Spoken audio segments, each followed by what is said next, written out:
Good morning. Welcome back to Morning at NTV. My name is Malaki Vilodera, and today we're talking about land acquisition in Uganda, the ownership process. In case you want to get into that space, or you're already in that space and you're facing issues, land disputes, what should you do about it? And in studios, I'm joined by Counsel Dennis Koire, who is a lawyer specializing into land matters, and also he is a commercial transactions lawyer. Thank you so much for joining us on the show. Thank you so much. Good morning, viewers. Good morning. Land matters are quite sticky, and because of the wrangles that we've been seeing every single day as journalists, we cannot fail to have a story of land disputes in Uganda. And so we are seeing the Commission of Inquiry into Land Matters very active, trying to, pinpoint the people who have been involved in different, disputes, just trying to see if they can offer a solution to the current rot that is there. Let's begin with someone who is already into that space. Does ownership of land or acquiring land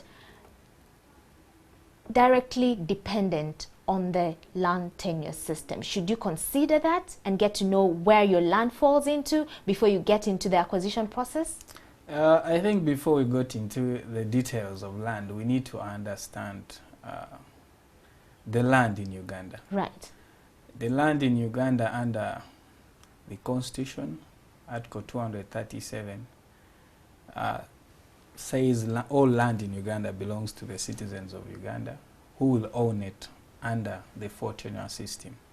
We have the customary tenure system, we have the Milo tenure system, we have freehold, and then we have leasehold. Now, most of the land under freehold, Milo, and leasehold is really titled land. It's registered. Customary land, most of the land really actually is not registered, and it is governed according to the customs of the different communities in Uganda. So, for example, the land in Teso region, the Itosets have their own culture of how land is acquired and how land is transferred to another person. The same in northern Uganda. So that is ideally what the land is all about in Uganda. The Milo land is peculiar because the Milo land has the owner who has the title is registered, and he has the title, and then you also have the tenants who own the land, but they have a right on that land, and they cannot be just evicted by the owner. And actually the law requires that if the landlord wants to sell that land, they need to give the first option to the tenant to buy themselves out. Similarly, the tenant also, before they sell, they have to give the option to the owner to sell that land. Yes. Wow. So when you want to make that decision to actually buy land, because you're saying we have the four systems, land falls under the four systems, like you mentioned. Is it imperative, is it important for me to actually get down and do my due diligence to understand where that parcel of land that I want to purchase, what system it falls under? Is it paramount? Is it important? Yeah, it's very, very important for the moment, especially the fact that land is a major factor of production. You well know that the population of this country is growing at a rate of 3.5. Right. That's about 1.5 million people added onto our country every year. I don't know the numbers that day, but probably they are less. So the population is growing, but the land mass we have as a country is still the same. So you're going to have disputes coming over the land as long as there are very many people who need that land as a factor of production. So if you're going to acquire land anyway, it's very, very important to know whether that land is customary, Milo, freehold, or lease. Because the different tenures have different meanings. For the customary, land is mostly unregistered. So they are owned by families, they are owned by clans. Some, in some other areas, the customs allow individuals to own the land, but with some control. They could allow someone to build the house, but they don't allow to sell. That's why you see now, if someone sells the land without the consent of the other clan members, then challenges will come. Now, similarly to those who are on the registered land, first we need to understand that as a country, our land system is dependent on the torrent system of land registration, which was imported from Australia. Now, that system of land ownership starts with the surveying of land on the ground. Then there will be a deed print that for that land that is developed by the Commissioner of Lands and Surveys. Then there is a central registry which is charged on now making a title for that piece of land that has been earmarked. And then they will issue title. The title in that system is two copies, duplicate. There is an original copy that stays in the registry, and then there is a duplicate copy that is given to the owner of the land. That is the torrent system, and it's in Uganda. It's governed under the Registration of Titles Act. And when you have that title acquired, it's conclusive evidence of ownership of that land. That's why you see most of the time when someone presents that title, is like an absolute owner of that land. Right. Yes, but as we are going forward, we realize that the person who is going to buy that land, it's no longer enough to just have title. Because you may have the paper title, but on ground there is a tenant. So it is imperative that you go to the ground, investigate. Especially when it comes to mile land, you will find that there are tenants on that land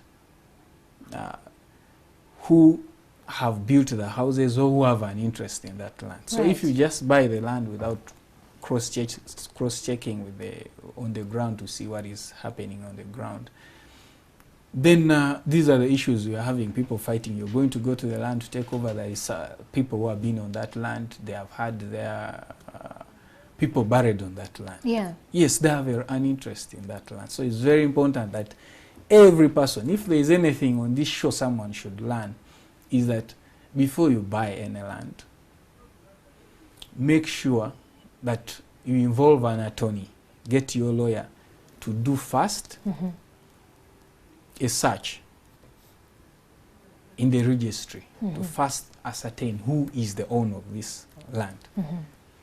Are there any encumbrances? Because like I told you, in the torrent system, the land title has 3 silent features. They will have the description of the land as it was surveyed. There will be particulars of the owner of that land. And then there is a page where there are encumbrances. Now that is where you'll see if someone went to the bank, they have a mortgage, they will be put there. Yeah. Find someone who has an interest like that tenant, they will run. Because the law allows them to run and put a caveat on that land. They will caveat the land and say, this land they are trying to transfer, I have interests in that land. So if you're going to buy, do a search. Yeah. And make sure that they give you an official search. There is some small fee they pay, and then you're given a search report to get the details of that land. Now, go to the ground, do your survey. Do a survey. It's very good news now that the LC system is operational. Right. Yeah, we hope that we'll get better into organizing the acquisition of the land, because the LCs are supposed to be the people who are on the ground and who know exactly what is happening on the ground.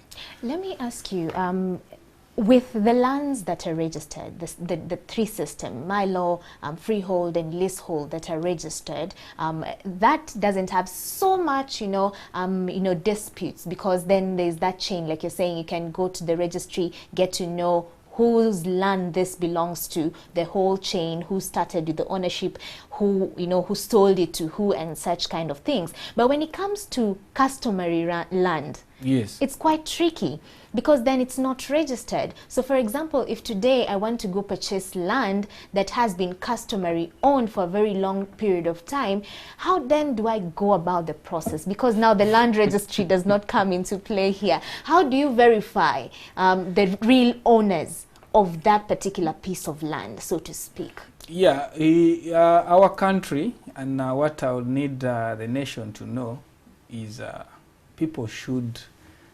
learn to make record, because of most of the time we do not have a record. All you'll have is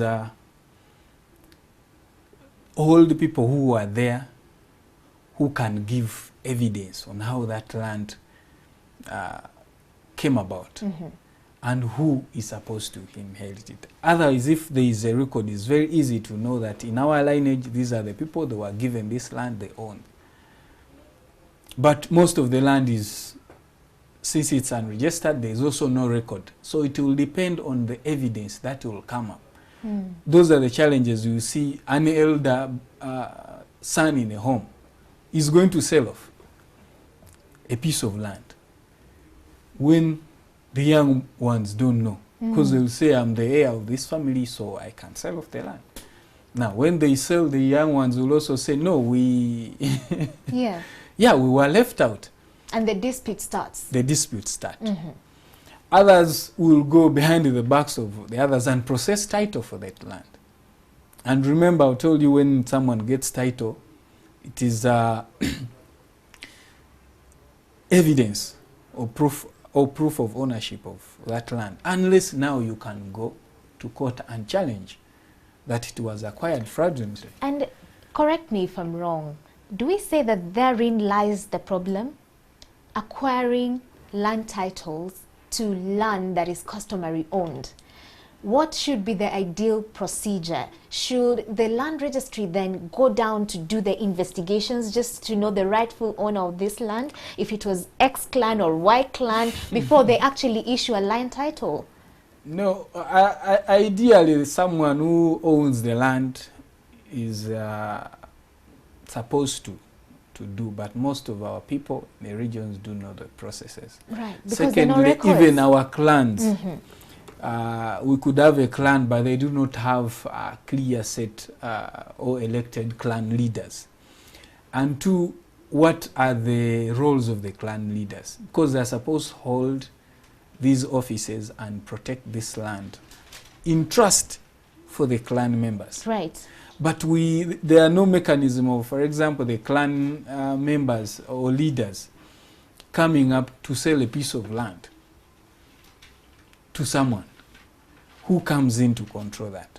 So that's why I told you that keeping a record and responsibilities is very important. But ultimately, the solution to all these challenges is for government to help people to acquire titles, to have registered, so that you have a central registry where you know so and so is the owner of this land. Even if they are family members, all their names can be put in the title, and they hold it with their shares. They hold it in common. So that means that whoever is going to buy knows who to deal with. Right. But you see people sitting in the family, they go to the LC signs a letter, the land is sold. The next morning, there's another group of people claiming the same piece of land. So how far will it end? These are the fights people are going to be fighting over the land. And if that's the solution, do you think we'll ever get to it before government actually implements the registration of these pieces of land? What I normally encourage, especially, I told you I worked with the land and equity movement in Uganda before. So we moved and we saw the challenges of the land especially where there is customary land. Most of this land, one, is not properly earmarked. We have local plants. In the central, they call them empanyi. To demarcate. To demarcate the land. Now, these are plants, so people keep on shifting them. Yes. Some other places where we went in Soroti, Kabaramaido, they are looking at a tree. That my land moves up to that tree. So you will find when that tree is cut, well, there will be a fight on whose land. In future, when the children are grown, they do not know the tree. Probably the older people who are there are the ones who knew. Yeah. Others, they will tell you our land moves up to the stream. Now, these seasonal streams keep moving. Right. And they create boundary issues. Now, like I told you, people die. They do not write wills. It's very important. Because in the will, it's very easy for you to decide who you're going to give the land to, who to protect. Now, when the land is not given out in a will and you die, it means that the operation of law will come in, where the land will be distributed according to the Succession Act, where the heir will get a 1%, the widow will get 15%, or the different wives, if there are many, and children will have 75%. And then your other dependents will have 9% of that land. So there, the fight starts, because culturally, for example, myself, if I died, there is a brother who comes to stand in my position. So the brother will claim to own the land. What will happen to my wife? They can send away the wife and the children. So it's very important. So you can see now the cultures mixing, and there is no record. That's why I told you that now the best document record that will be there to solve most of those challenges will be the will. The same with the clans. They need to be having record coming, minuted. So that a different clan leader, when they pass on, they are electing, and there is an office carried forward on where our land ends. Two, if you ever acquire land, it's very important that you take physical possession. Fence it off. Immediately. Do some activity on it. Because if it's going to remain redundant, like I told you, our population is increasing, and the land mass God gave us, Uganda, is never going to increase. Right. So we have to live on the same piece of land. So they're going to find fraudulent people who are going to find those kind of pieces that are underutilized, or finds families that are economically weakened. They will have one of those members probably given a few small monies, and they will decide to sell. While the other members do not know. So after doing your due diligence, after purchasing this land rightfully, and you know that you own this land, make sure the land is active. You're active on your land. Be on your land. Be on your land. Put it into practice, put it into, some activity. Just put some activity in there. Fence it, let it be active. Yeah, because one, even someone is buying land with a title, for example, you're supposed to go to the ground. There's in legal terms we call them precedents. There is law to that, because the law will stop you from buying that kind of land when actually you should have gone to the ground and seen that there's someone who is on the land. Oh, yeah, you need true. to find out what Yes. interest they Yes. have in the land. Yes. Let me ask you, is it true that the law actually provides for people who have been in your land for over 12 years to actually claim ownership over it, and that in case you need to evict them, you need to compensate them first? No, I think the law looked at the two aspects. One, there is a bona fide occupant Right. on land. Now, these are people who are living on land 12 years before the coming in of the Constitution of 1995. I think that was on the 8th of October. So those who own the land 12 years undisturbed by the owners, those are bona fide occupants. So you cannot send them away. So those who are allowed to stay on the land. Then there are also the lawful occupants, people who got the land under the Busulu and the Vunjolo. That's now those in Milo land who inherited the land that was given given out during the 1900 agreement, Uganda land agreement. Then the Ankole Landlord and Tenants Act. I think some land also in the Toro Land and Tenant Act of 1937. So those are lawful occupants, and also those who came on the land with the knowledge of the landowner. They could have purchased. Right. Yes, but these days I think it's what I hear very many people say, that if I'm onto your land for 12 years, then I become the owner. How? It shouldn't be that way. It shouldn't be that way. Okay. Because now most of the land actually thereafter 1995, most of the land really has owners. Right. Yes. How do you come on my land and say I am the owner because I've been here for So the long current period of owners time? who we are seeing evicting people off their land, quote unquote, evicting the bona fide, of course they're not bona fide, tenants, then they're, justified to do so. No, I can't tell, because you may not get the facts clear on the ground. Cases differ Right. by cases. Some of them are really bona fide Tenants, yes. tenants on that land, or lawful tenants on that land that are evicted. But I told you, that system, especially Milo land, gives rights to the owner who has a certificate of title, Okay. which was given out. Let's talk about Now corruption. the challenge is the other one who has rights. Where do you leave them?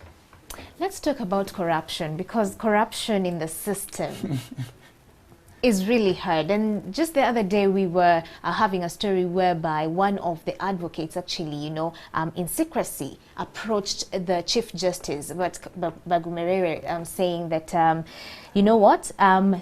lawyers and advocates survive on tips from litigants. And so it's hard for the law to take course. Now, would you say that that is the major reason why we're seeing corruption issues, even when it comes to land matters, where if I come to you, you truly know that I'm on the wrong side, but because I can tip you off, then you will, you will gravitate towards making me win the case, and yet it's not the case. Is that where the rot begins? Is it from the pay, the little pay? Well, you lawyers call it little. Is it from the little pay that you say that you're being paid a little? Is it from there? If your salaries are sorted out? I know the legal fraternity could have a few bad apples here and there. Can't rule it out. But of course that is unethical.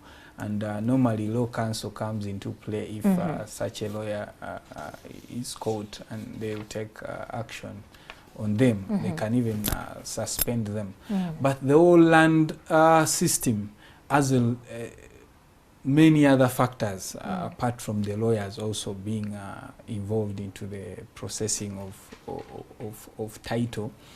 But we are also looking at a system, for example, the bona fide occupants on the land.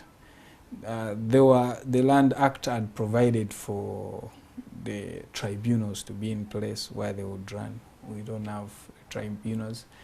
The courts are few. They cannot handle most of the cases on a time. So this creates pressure, and that's, I think, where you find people trying to circumvent the system. They'll give money to whoever can help them get to the process. Okay.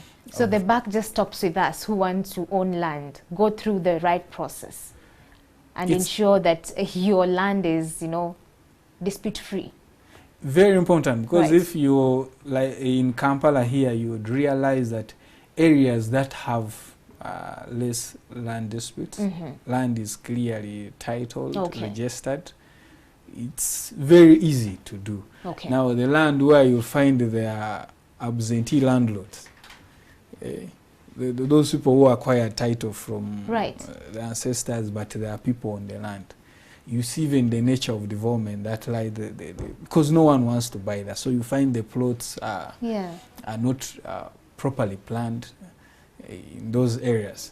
So unless you help those people get registered, or government had set a land fund that would help to pay off some of those absentee landlords and also help the tenants acquire title of that particular land that they have been in for a very long time. Okay, at least now we know what we need to do just to ensure that our land is dispute free, and also the process of acquiring land. Thank you so much for coming in the show. Thank you. So that has been it. In case you're in that space, now you know what you need to do. In case you have land and it has not been active, go fence it out. Put some activity right there just to ensure that no one gets into your land and that your land is actually dispute free. Thank you so much for being part of that conversation. My name is Malaki Villa Odera. Morning at 10 TV still continues. Up next is Take Note.